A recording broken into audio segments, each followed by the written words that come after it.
Hey everyone, I'm back with another video. This is the second video of the Guanche people. If you haven't seen the first video, I recommend you check that out. I'll leave the link in the description box. And after you see that, then you should check out this video. All right, let's get started.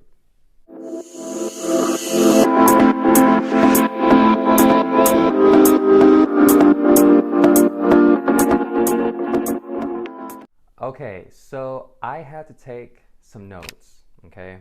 So the reason why I had to do this is because I cannot remember a lot of the names for these people that I'm gonna be talking about, okay? The people, the prime people, the most important people of the story, okay? Because I don't speak the language, so I don't know the Guanche language, so I don't even know if I'm pronouncing the names correctly. But anyway, you remember from the last video, okay, we know that the Guanche people, they were hunter-gatherers and, you know, the Spanish came. We know that whole story, right? If you don't know that story, check out my other video. But now I want to talk about what happened before the Spanish came because it's very interesting. Now, it's like I said before, there's not a lot of information about the Guanche people because most of it was lost in time. So I'm going to do my best to tell you what I do know. Okay, so one thing I found that was very interesting, and I believe someone left this comment in my other video, and it got me thinking as well. Every island in the Canary Islands, they were occupied by the Guanche people, but research shows that they were not very good at navigating the sea. There was no evidence of boats, so no one knows how the people even got there. And because of this, we learned that each island had very little contact with each other. Even though they spoke the same language, the culture was slightly different in each island. However, they did have a relationship with the Romans.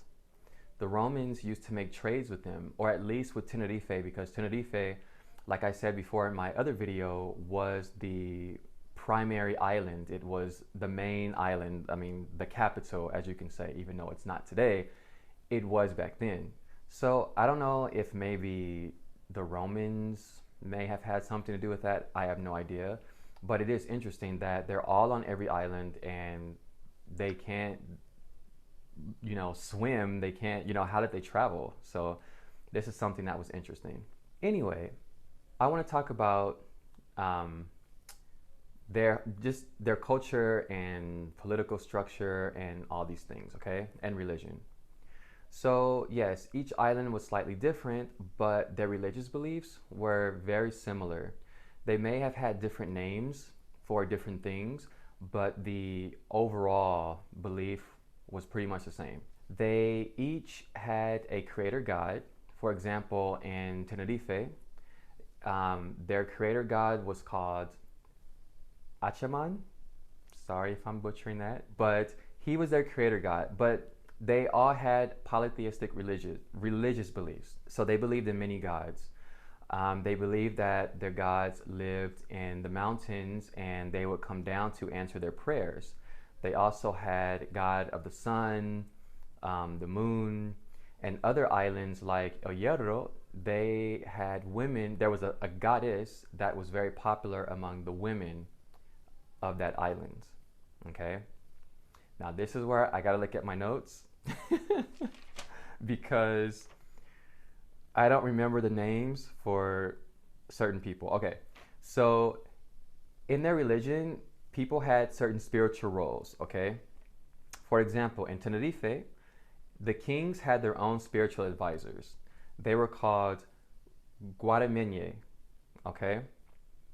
And they had priests, like what you would think of as a normal priest. They were called Cancus. Now this was in Tenerife, but if you go to Gran Canaria, for example, they had priestesses instead, and the priestesses were called Maguadas. And they had people that were in charge of organizing all the religious activities. These people were called Paikan. Por Dios, esos nombres. So yeah, so the verbiage were a little bit different, and some of the, one was a male, one was a female, but they did the exact same thing. Other things that they did, or that they believed in, was, for example, genies. They believed in genies. They believed in nature spirits of different places. In Tenerife, there is a volcano called Tere, and I've been there. It is beautiful. I'll probably talk about it in another video. But the people believe that this was an entry to hell and that it was guarded by a demon. So they tried to stay clear of it. They also practiced animal and human sacrifices to appease the gods. Yeah. They would sacrifice goats, different sort of livestock, and they would sacrifice children. And this was pretty much everywhere. It was called Punta de Rasca, and they would select different children for this. And they also mummified their dead in not every, well, there's no evidence that this happened in every island, but the majority of the islands, like La Gomera and I think La Palma, there was no evidence of this. But in the other islands, like Tenerife, Gran Canaria, Fuerteventura, they found mummified bodies, and they were in caves that were very, very hard to access. So difficult to access that they believe that there are still mummified bodies in certain caves in the Canary Islands to this day, but they just can't reach it. Other practices were embalming the dead as well, but mummification was the most popular.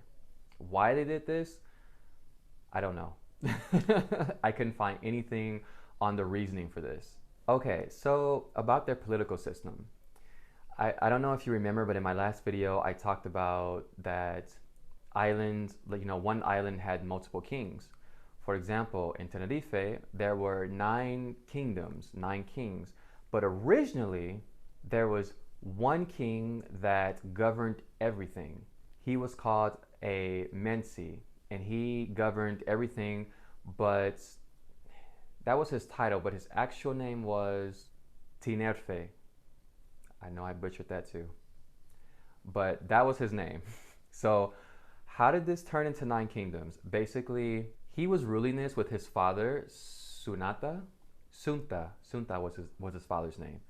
And he had 9 children, and his children ended up taking different parts of the island, and they became kings of their own part. So basically, it was like an inheritance. Here, I'm going to give you this part of the island. I'm going to give my son this part of the island, and my other son this part. And this is how the 9 kingdoms of Tenerife began. Fuerteventura had 2 kings, one in the north, one in the south, but I don't know if the story is the same because there's not much information about it. So the names of his children were, and again, I have to look at my notes, okay?